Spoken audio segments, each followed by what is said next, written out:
Thank you. Next, Honorable Minister Sri G. Kishan Reddy ji. आदरणीय अध्यक्ष जी, मैं Telugu state Telangana से आता हूं, इसलिए आपका अनुमति से मैं तेलुगु में बात करना चाहता हूं। మనకందరికీ తెలుసు, సుదీర్ఘమైనటువంటి పోరాటం తర్వాత తెలంగాణ రాష్ట్రము విడిపోవడం జరిగింది. ఆ రోజు కాంగ్రెస్ పార్టీ 1969లో మరి 369 మంది విద్యార్థులను తుపాకులతో కాల్చి చంపింది, జై తెలంగాణ అన్నందుకు. ఆ తర్వాత ఇటీవల జరిగినటువంటి చివరి దశ పోరాటంలో కూడా 1200 మంది తెలంగాణ ప్రజలు ఆత్మ బలిదానంతో తెలంగాణ వచ్చింది. చివరకు తెలంగాణకు సంబంధించినటువంటి 4 కోట్ల మంది ప్రజలు కాంగ్రెస్ పార్టీ ప్రభుత్వం మెడలు వంచి తెలంగాణ తెచ్చుకున్నారు. కానీ దురదృష్టం ఏంటంటే తెలంగాణ వచ్చిన తర్వాత కాంగ్రెస్ పార్టీ ప్రభుత్వము లేక ఆంధ్రప్రదేశ్ రాష్ట్రంలో కూడా మరి మనతో విడిపోయినటువంటి ఆంధ్రప్రదేశ్ రాష్ట్రము తెలంగాణ అన్నదమ్ముల్లాగా ఒక పోటీ తత్వంతో ఆరోగ్యకరమైనటువంటి వాతావరణంలో 2 రాష్ట్రాలు అభివృద్ధి చేసుకోవాల్సిన అవసరం ఉండింది. కానీ దురదృష్టం ఏంటంటే ఈ రోజు వరకు కూడా అమరావతి రాష్ట్ర రాజధాని అని చెప్పుకునేటువంటి పరిస్థితి లేకుండా ఈరోజు అక్కడ ఉన్నటువంటి పరిస్థితి రావడము, ఆంధ్రప్రదేశ్ ప్రజలు మా రాష్ట్రం ఆంధ్రప్రదేశ్, మాకు స్టేట్ క్యాపిటల్ లేదు అని చెప్పుకునేటువంటి పరిస్థితి రావడము చాలా దురదృష్టకరం అని చెప్పి ఈ సందర్భంగా మనవిస్తున్నాను. అంతేకాకుండా అధ్యక్ష,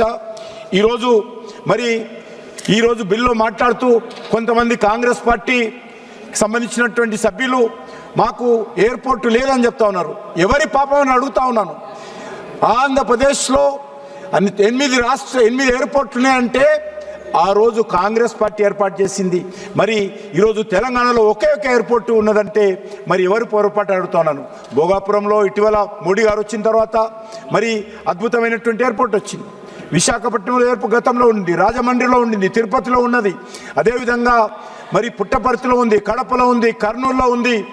మరి కనీసము మరి తెలంగాణలో కొత్తగూడెంలో, అదేవిధంగా ఆదిలాబాద్లో కావాలి, వరంగల్లో కావాలంటే 10 సంవత్సరాలు బీఆర్ఎస్ పార్టీ అధికారంలో ఉండి ల్యాండ్ ఇవ్వలేదు వరంగల్ ఎయిర్పోర్టుకు. ఈరోజు మళ్ళీ కాంగ్రెస్ పార్టీ గతంలో కూడా వరంగల్ ఎయిర్పోర్టు విషయంలో కానీ, గతంలో ఆదిలాబాద్ విషయంలో కానీ, కొత్తగూడెం విషయంలో కానీ నిర్లక్ష్యం చేసింది. కాంగ్రెస్ పార్టీ అధికారం ఉన్నన్ని రోజులు తెలంగాణలో రైల్వేల అభివృద్ధి జరగలేదు, రైల్వేలు వెనుకబడిపోయినాయి, జాతీయ రహదారులు అభివృద్ధి జరగలేదు, అనేక రకాలుగా తెలంగాణ వెనుకబడింది. కాబట్టే తెలంగాణ ఉద్యమం వచ్చింది. ఈరోజు నేను మనవి చేస్తా ఉన్నాను ఖచ్చితంగా ఈరోజు ఈ యొక్క ఆంధ్రప్రదేశ్ రాష్ట్రానికి అమరావతి రాష్ట్ర రాజధాని కావాలని గత అనేక రోజులుగా భారతీయ జనతా పార్టీ డిమాండ్ చేస్తూ ఉంది. ఈరోజు దానికి ఒక సానుకూలమైనటువంటి పరిస్థితి రావడం ఏదవుతున్నదో చాలా సంతోషమని మనం చేస్తున్నాను. అంతేకాకుండా అన్నదమ్ముల్లాగా ఈ 2 రాష్ట్రాలు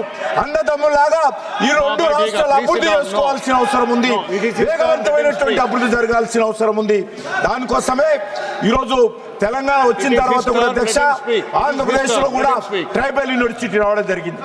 నరేంద్ర మోడీ గారు ప్రధానమంత్రి అయిన తర్వాత ట్రైబల్ యూనివర్సిటీ ఆంధ్రప్రదేశ్కి వచ్చింది. అంతేకాకుండా ఈరోజు ఆంధ్రప్రదేశ్లో అనేక రకాల అభివృద్ధి కార్యక్రమాలు జరుగుతూ ఉన్నాయి. కేంద్ర ప్రభుత్వము పూర్తి స్థాయిలో మోడీ గారి నాయకత్వంలో ఆంధ్రప్రదేశ్ ప్రజల కండగా నిలబడింది. అదేవిధంగా తెలంగాణ రాష్ట్రాన్ని కూడా గత అనేక రోజులుగా వరంగల్ ఎయిర్పోర్ట్ కావాలని నేను గతంలో ఉత్తరం రాస్తే అప్పుడున్నటువంటి టీఆర్ఎస్ పార్టీ ఈ యొక్క వరంగల్ ఎయిర్పోర్ట్కి అనుమతి ఇవ్వలేదు. రైల్వేలు పూర్తిగా తెలంగాణ ప్రజలకు పూర్తిగా నష్టం చేసింది గతంలో ఉన్నటువంటి కాంగ్రెస్ పార్టీ ప్రభుత్వం. ఈరోజు నరేంద్ర మోడీ గారు వచ్చిన తర్వాత 42 రైల్వే స్టేషన్లు ఏకకాలంలో పునరభివృద్ధి చేస్తున్నటువంటి ఘనత తెలంగాణలో నరేంద్ర మోడీ గారి ప్రభుత్వానికి దక్కుతుంది.